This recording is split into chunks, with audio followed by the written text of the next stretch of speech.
Sur la photo qui circule depuis jeudi sur les réseaux sociaux, Aïcha Issadouneh ne sourit pas. Le visage est presque sévère, regard sérieux derrière ses lunettes, front dégagé, cheveux rassemblés en chignon. L'image contraste avec le souvenir que laisse à Saint-Denis cette caissière du magasin Carrefour, fauchée jeudi soir à l'âge de 52 ans par le coronavirus.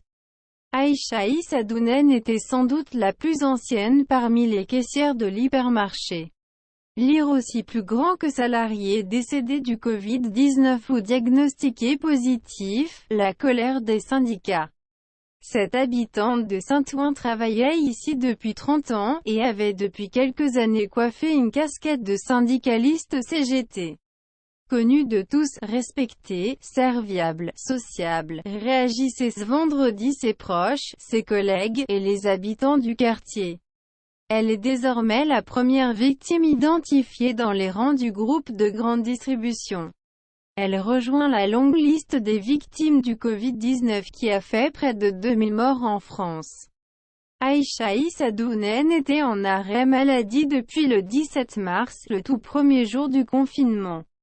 Le directeur du magasin et ses équipes ont été en contact quotidien avec elle, puis avec sa famille, durant sa maladie, souligne le groupe Carrefour qui évoque un drame.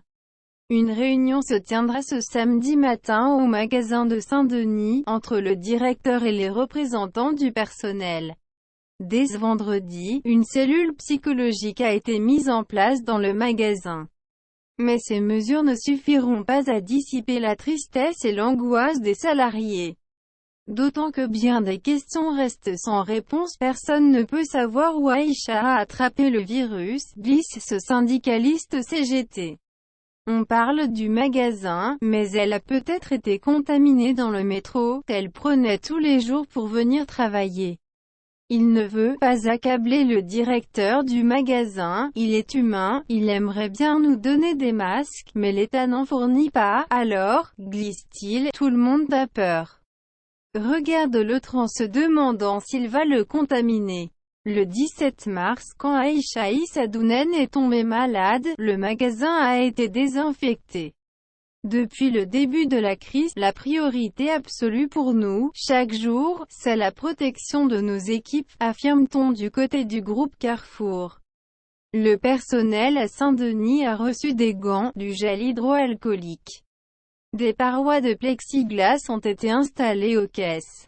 Quant aux masques, il y a eu un appel micro un jour pour distribuer des masques, mais il n'y en avait pas pour tout le monde, explique cet employé. Certains salariés s'en sont procurés par leurs propres moyens.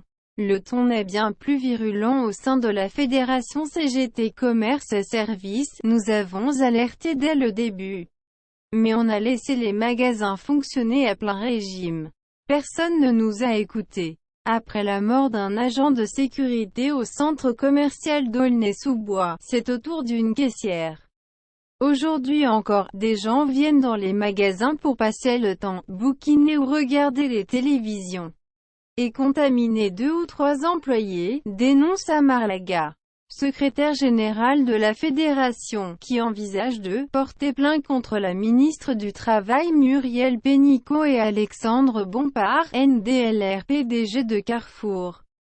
Lire aussi plus grand que ma vie de non-confiné, caissier, je risque ma vie pour quelques euros. Le député PCF de Seine-Saint-Denis, Stéphane Peu, a de son côté écrit à Muriel Pénicaud, pour lui demander des mesures strictes et urgentes, il faut qu'on restreigne les amplitudes horaires. Qu'on ferme les hypermarchés le dimanche, qu'on restreigne aussi les rayons accessibles aux produits de première nécessité. Ce qui est paradoxal, c'est qu'on a fermé le marché de Saint-Denis qui respectait mieux les règles de sécurité que les grandes surfaces. Vidéo. Édouard Philippe, le bilan des dernières 24 heures est lourd, la crise va durer. Nos articles sur le coronavirus.